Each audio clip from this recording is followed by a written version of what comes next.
Now, talk about, he's someone that, we've talked about, we've had on before, you've had to talk about, him, your first name that you managed, Gino Hernandez. I feel like Gino is one of those guys that even though he's been gone for 35 years, people still talk about him.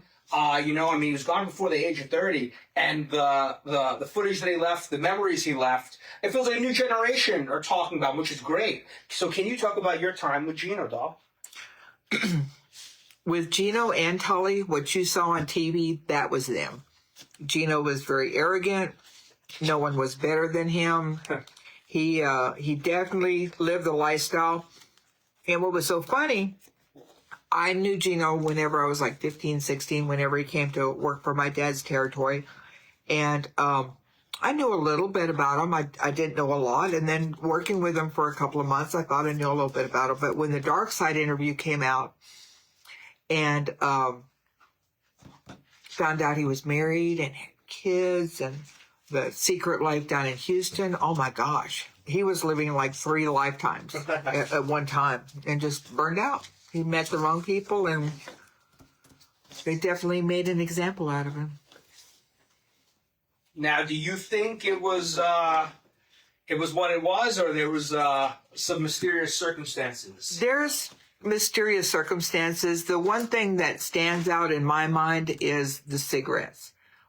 Gino absolutely hated cigarette smell and would not tolerate it at all.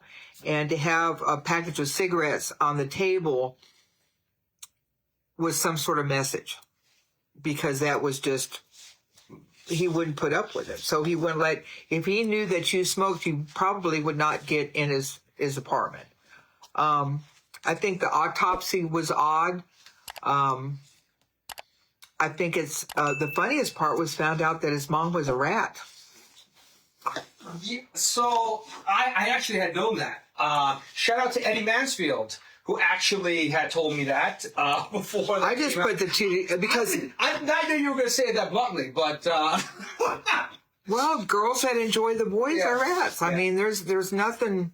I don't want to say that there's anything wrong with them, because without rats, we wouldn't have wrestling. And you've got to have girls that love the boys, whether you're in football or basketball or wrestling or a musician. It's who they are. But I just thought that because everyone was saying, like whenever I grew up, that Paul Bosch was his dad.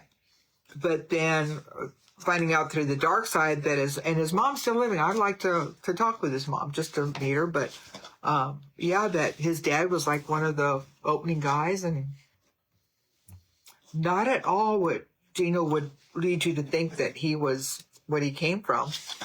Yeah, they definitely did a good job of interviewing all the players that were still with us, and they were, like you said, they discovered a lot of things and brought a lot of things that people hadn't heard or known. Right. People like you that have been around him for years. But that's why I love the Dark Side ones, and it's exposing our business a lot. But shoot, I learned a lot of stuff on it.